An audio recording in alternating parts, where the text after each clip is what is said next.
तो नया लैपटॉप लेने की सोच रहे हो बट बहुत ही ज्यादा कंफ्यूज हो, राइट? कंफ्यूजन तो होगा ही क्योंकि मार्केट में इतने सारे ऑप्शंस अवेलेबल है और उसके इतने सारे स्पेक्स कि आदमी कंफ्यूज ही हो जाता है। लेकिन आज मैं आपके सारे कंफ्यूजन को दूर करने वाला हूँ और आज मैं स्पेसिफिकली बात करने वाला हूँ लैपटॉप के सबसे इंपॉर्टेंट चीज जिसको हम उसका हार्ट या फिर ब्रेन भी बोल सकते हैं। जी हाँ दोस्तों, मैं बात कर रहा हूँ लैपटॉप के प्रोसेसर के बारे में। प्रोसेसर ही वो चीज है जहाँ पे सारा मैजिक होता है और यही वो चीज है जो सारी चीजों को भी कंट्रोल करता है। अगर आप एक स्टूडेंट हो, गेमर हो या फिर एवरी टास्क के लिए एक लैपटॉप ढूंढ रहे हो, अगर आपको बस ये बात समझ में आ जाए कि आपके लिए कौन सा प्रोसेसर बेस्ट है तो आपका लैपटॉप बाइंग डिसीजन बहुत ही ज्यादा आसानी से कंप्लीट हो जाएगा। इसलिए मैं आपको वीडियो में आगे बताने वाला हूं कि आपके यूज केस के हिसाब से आपके लिए कौन सा प्रोसेसर बेस्ट रहेगा। बिलीव मी, इस वीडियो के बाद आप अपने लिए एक परफेक्ट लैपटॉप चूज कर पाओगे। तो मैं हूं मिस्टर नॉन, लेट्स बिगिन। पहले तो ये समझते हैं कि प्रोसेसर एक्चुअली में होता क्या है। समझ लो, अगर आपका लैपटॉप एक बॉडी है तो प्रोसेसर उसका ब्रेन है। जैसे हमारी सारी चीजें, हमारे बॉडी की सारी चीजें हमारा ब्रेन कंट्रोल करता है, लैपटॉप की सारी चीजें उसका प्रोसेसर ही कंट्रोल करता है। हर बार जब आप क्लिक करते हो, फाइल ओपन करते हो या कोई टास्क करते हो, प्रोसेसर ही है जो सब कुछ हैंडल करता है। अब एक्चुअली में प्रोसेसर काम कैसे करता है? बहुत ही ज्यादा सिंपल प्रोसेस है। सबसे पहले ये इंस्ट्रक्शन को फेच करता है, मतलब जो डेटा चाहिए उसको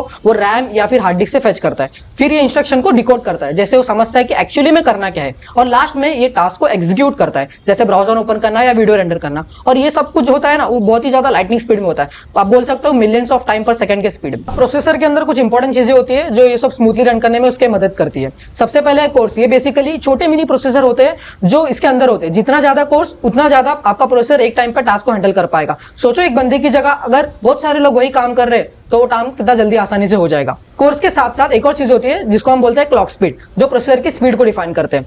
मतलब अगर क्लॉक स्पीड हाई है तो प्रोसेसर आपका उतना ही फास्ट चलेगा। स्पेशली गेमिंग या फिर वीडियो एडिटिंग के टाइम पे बहुत ज्यादा इंपॉर्टेंट हो जाता है। फिर आता है कैश मेमोरी। ये प्रोसेसर के अंदर स्मॉल मेमोरी होती है जो प्रोसेसर को डेटा फेच करने या फिर डेटा एक्सेस करने में बहुत सारी मदद करती है। प्रोसेसर जितना पावरफुल होगा उतना ही स्मूथ आपका एक्सपीरियंस भी होगा। पर इसका मतलब ये नहीं कि आप मार्केट का सबसे पावरफुल प्रोसेसर उठाने जाओगे, क्योंकि ये सब कुछ डिपेंड करता है आपके लैपटॉप के यूज केस के हिसाब से। अगर आप सिर्फ ब्राउजिंग या फिर नेटफ्लिक्स देखना चाहते हो तो क्या आपको इंटेल का i9 प्रोसेसर लेने की जरूरत है? बिल्कुल नहीं। अब बात करते हैं प्रोसेसर के दो सबसे बड़े प्लेयर्स के बारे में, इंटेल और AMD। ये दोनों ही काफी अच्छा परफॉर्मेंस देते हैं, और बट इन दोनों का स्टाइल बहुत ही अलग है। मान लो जैसे दो टॉप एथलीट्स है, इन दोनों का परफॉर्मेंस अच्छा है बट इन दोनों का ही गेम अलग है। काफी वक्त से मार्केट को डोमिनेट किया हुआ है, स्पेशली उन टास्क के लिए जहां आपको फास्ट सिंगल को परफॉर्मेंस की जरूरत हो, जैसे गेमिंग। तो वहां आपके लिए इंटेल का चिप्स बहुत ही ज्यादा बेस्ट रहेगा। इंटेल के i3, i5 और i7 चिप्स मिड रेंज से लेके हाई एंड लैपटॉप में बहुत ही ज्यादा पॉपुलर है। अगर आपको AI या फिर वीडियो रेंडरिंग जैसे हेवी टास्क करना है तो इंटेल के i9 चिप्स भी अवेलेबल है जो आपको इनसेन परफॉर्मेंस देते हैं। अब बात करते हैं AMD के बारे में। AMD के राइजन चिप्स अभी मार्केट में बहुत ही ज्यादा बूम किया हुआ है रिसेंट ईयर्स में। अगर आप अच्छी परफॉर्मेंस चाहते हो भी बिना बजट को तोड़े तो ये आपके लिए बेस्ट चॉइस रहेगी, क्योंकि ये आपको कम बजट में बहुत ही अच्छा परफॉर्मेंस देते हैं। अगर आप मल्टीटास्कर हो, एक टाइम पे बहुत सारा ऐप ओपन करके काम करना चाहते हो तो ये आपके लिए बेस्ट चॉइस रहेगी। इंटेल अपने परफॉर्मेंस के लिए बेस्ट है और AMD वैल्यू फॉर मनी और मल्टीटास्किंग में बहुत ही ज्यादा आगे है। बात है सबसे इंपॉर्टेंट चीज पे कि आपको कौन सा प्रोसेसर चूज करना है। इसलिए मैंने अपने यूज केस के हिसाब से अपने यूजर्स को 3 कैटेगरीज में डिवाइड किया है। पहले है स्टूडेंट जो mostly web browsing, email checking और यूट्यूब देखते हैं। आपके लिए इंटेल i3 या AMD राइजन बेस्ट है, क्योंकि आपको कोई हैवी टास्क करने की जरूरत नहीं है। बस ऐसा कुछ चाहिए जो बिना स्लो हुए आपका काम कर सके, और 8 GB रैम और स्टोरेज के साथ आपका काम चल जाएगा। इससे आप इजीली थोड़े मोड़े लाइट सॉफ्टवेयर भी चला सकते हो। लेकिन अगर आप कोडिंग या फिर थोड़े कॉम्प्लेक्स प्रोजेक्ट्स करना चाहते हो तो आपको AMD Ryzen 5 और Intel 5 पे अपग्रेड करना होगा, क्योंकि यहाँ पे आप इजीली आप वर्चुअल मशीन और विजुअल स्टूडियो भी चला सकते हो। इसमें आपको 16 GB रैम लेना होगा, क्योंकि आपको मल्टीपल फाइल्स ओपन करने की जरूरत रहेगी, और SSD स्टोरेज की तरफ भी जाना होगा, क्योंकि आपको क्विकली फाइल्स को एक्सेस करने की जरूरत है। अब सेकंड है गेमर्स। अगर आप गेमिंग करना चाहते हो तो यहाँ पे कुछ आपको अलग चीजों की जरूरत पड़ सकती है। गेमिंग लैपटॉप्स में CPU और GPU के बीच एक अच्छा बैलेंस होना बहुत ही ज्यादा जरूरी है। आपका प्रोसेसर इतना ज्यादा फास्ट होना चाहिए कि वो आपके ग्राफिक कार्ड के साथ चल सके। अगर आप मॉडर्न गेम साइबरपंक या फिर फोर्टनाइट हाई सेटिंग्स पे खेलना चाहते हो तो आपको इंटेल i7 और AMD Ryzen 7 की तरफ जाना होगा। साथ ही साथ आपको एक अच्छा GPU GTX 3050 की तरफ भी जाना होगा। अगर आपका बजट उतना नहीं है तो आप GTX 1650 की तरफ भी जा सकते हो।